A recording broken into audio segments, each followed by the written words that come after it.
माता पिताओं को देखती हूँ, खास करके बेटियों के लिए जब अच्छे रिश्ते आते हैं ना, आपको पता है, आपको समझ नहीं आती ये चीज, कईयों ने ये लाइन बोली होगी अपनी बेटियों को जब अच्छा रिश्ता आता है, या आप खुद ही बताइए, जब कोई अच्छा रिश्ता आता है और बेटी कह रही नहीं नहीं अभी नहीं करना है, तो आप लोग कैसे समझाते हैं उसको?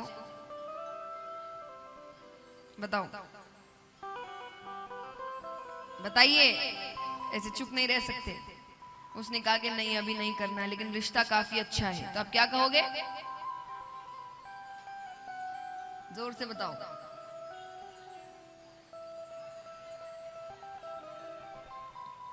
बताओ, दो तीन लाइनें बताओ, मैं उसमें से जो सही है वो बता दूंगी। अच्छे रिश्ते बार बार नहीं मिलते, ये ऐसा रिश्ता आगे मिले ना मिले। देखिए, आपकी सोच भले ही अच्छी है ये बात कहने में कि आप चाहते हैं आपकी बेटी सुखी रहे, पर आपको पता इस लाइन का असल मतलब क्या है?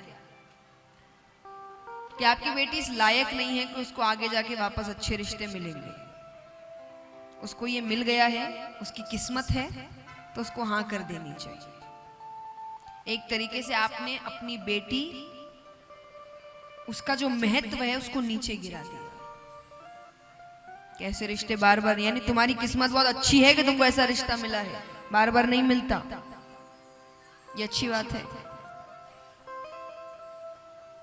क्योंकि हमने तो आज तक यही सुना है, बच्चा कैसा भी हो माँ बाप के लिए दुनिया का सबसे अच्छा बच्चा है वो, कि मेरे बच्चे से अच्छा कोई और। लेकिन जहां शादी की बात आती तो उसको इतना नीचे गिरा देते कि एक अच्छा रिश्ता आया नहीं कि उसको कहते इससे अच्छा मिलने वाला नहीं, फिर तो वो इतनी खराब है कि उसको वापस अच्छे रिश्ते नहीं मिलेंगे। एक दो रिश्ते आए तो सब खत्म। तो देखा जाए तो हम अपने बच्चों के महत्व को नीचे गिरा देते हैं। क्यों नहीं मिलेंगे? अपने बच्चों को ये मत बताइए कि अच्छे रिश्ते बार बार नहीं मिलेंगे। अपने बच्चों को ऐसा बनाइए कि अच्छे रिश्तों की लाइन लगी रहे। सामने वाला अपने बेटे से कहे कि इंतजार कर लो उसके पढ़ने का, पर करना इसी से, ऐसी फिर नहीं मिलेगी। ऐसा बनाइए अपने बच्चों को। माँ बाप का फर्ज यही है। भगवान कहते बच्चा इसलिए नहीं कि शादी करना मने आपने सब काम, शादी करना नहीं करना अलग बात है। अपने बच्चों को बस इतना काबिल बनाइए कि जो भी देखे वो आपको अच्छी बात कहे। वो माँ बाप का फर्ज होता है। शादी करना थोड़ी फर्ज है, कोई भी कर देता है शादी, तो खुद ही कर लेते हैं आजकल। माँ बाप का फर्ज है बच्चों को एक अच्छा इंसान बनाना, कि हमारे जाने के बाद भी वो अच्छे से रह सकता है। इतना विश्वास हो कि मैं नहीं भी रहा तो वो बहुत अच्छे से अपना जीवन चला सकता है, मैंने इतना काबिल बनाया है उसको। तो इसीलिए शिक्षा जरूरी है, बहुत जरूरी है। अब उनको शिक्षित नहीं किया गया, शिक्षित नहीं किया गया तो माँ बाप अब रहे नहीं, अब उनसे घर के काम कराने लगे। अब घर वाले कराते सो कराते, बाहर वाले भी कराने लगे। अब बाहर वाले कहे अरे भरत जरा ये काम कर देना, जरा सफाई कर देना, जरा बच्चे को संभालना, जरा सामान ले आना, वो सब कर देते। अब उनकी इस सरलता को, उनके इस भोलेपन को लोगों ने उनकी मूर्खता समझी और उनका नाम रख दिया जड़ भरत। जड़ माने, जड़ माने मूर्ख। अलग अलग मतलब होते, एक शब्द के कई मतलब होते हैं, तो जड़ का एक मतलब होता है मूर्ख। तो उनका नाम रख दिया जड़ भरत, मूर्ख भरत। इसको जो करने को कहा जाए सब कर देता है, इसको खुद का दिमाग नहीं है इसके अंदर। अब यहाँ भाई बंद सोचते हैं कि हम तो घर वाले हैं काम कराते, बाहर वाले तो बिना पैसे दिए काम कराते हैं, और उस चक्कर में इतना व्यस्त हो गए घर का काम ठीक से नहीं करता ही।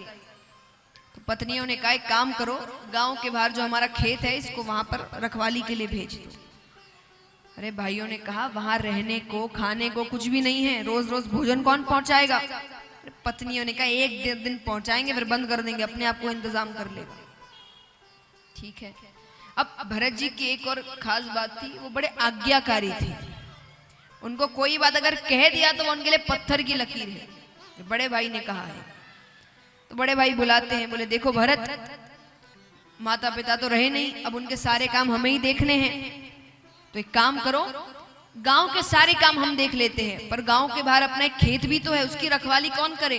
तुम जाओ, तुम उस खेत की रखवाली करो, हम भोजन तुम्हें पहुंचा दिया करेंगे, सब कुछ हो जाएगा, लेकिन वापस कोई भी बात हो वापस नहीं आना। उन्होंने कहा ठीक है, चले गए, खेत की रखवाली कर रहे हैं। 2 दिन खाना आया, उसके बाद बंद। अब उनको कहा गया था वापस, वो भूखे हैं लेकिन वापस नहीं आ रहे। कई दिन हो गए, उन्होंने कुछ नहीं खाया है। उसी खेत के पास एक प्राचीन माता भद्रकाली का मंदिर था। ऐसी अफवाह उड़ रखी थी कि उस मंदिर में अगर कोई किसी की बलि चढ़ा दे तो माता उसको मुंह मांगा वरदान देती। इसलिए मैंने कहा अफवाह उड़ रखी थी, ऐसा कभी नहीं होता। भगवान कभी ऐसा नहीं करेंगे कि आप किसी बेगुनाह को मारकर अपनी इच्छाएं पूरी करें। वो कभी आपकी कोई इच्छा पूरी नहीं करने वाले। तो ऐसी अफवाह उड़ रखी थी। अब कुछ डकैत थे, डाकू इत्यादि, उन्होंने सुन रखी थी। तो जो सरदार है उसने कहा देखो मंदिर के आसपास कोई बैठा होगा, उसे पकड़ कर ले आओ, उसकी बलि चढ़ा देंगे और माता से वरदान में इतना धन मांगेंगे कि जिंदगी में कभी डकैती करने की जरूरत नहीं पड़ेगी। ठीक है, आसपास तो एक ही बैठा था। भरत जी पकड़ कर लाते हैं। अब देखिए बलि चढ़ाने से पहले आपका थोड़ा लाड़ चाव किया जाता है, यानी आपको अच्छा भोजन कराया जाता है, कपड़े दिए जाते हैं, पूजा इत्यादि होती है। तो पहले तो भोजन देते हैं। भरत जी को इतनी भूख लगी है कि भरत जी उसको दोनों हाथों से खाने लगते हैं। अब जब भूख मिट जाती है, एक डकैत को अपने पास बुलाते हैं। वो कहते हैं आज कोई उत्सव इत्यादि है क्या, जो मुझे इतना अच्छा भोजन दिया जा रहा है? बोले नहीं, आज तुम्हारी बलि चढ़ाई जाएगी।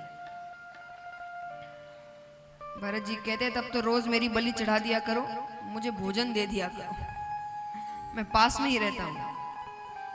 डकैत ने कहा कितना मूर्ख है, इसको बलि का मतलब भी नहीं पता। अरे सरदार ने कहा अच्छी बात है, दिक्कत नहीं करेगा, कोई भी कहानी सुना के इसकी बलि चढ़ा देंगे। मंदिर में ले जाते हैं। सरदार ने कहा तुमने सही कहा था, आज बहुत बड़ा उत्सव है, आज माता दर्शन देने आने वाली है, तो चलो हम सब भी बैठ रहे हैं, तुम भी घुटने पर बैठ जाओ, हाथ जोड़कर नेत्र बंद कर सर झुकाकर। ठीक है, वो हाथ जोड़कर नेत्र बंद कर सर झुकाकर बैठ गए। अब यहाँ वो तलवार निकालता है, बलि चढ़ाने ही वाला है कि वहां पर साक्षात माता भद्रकाली प्रकट होती है।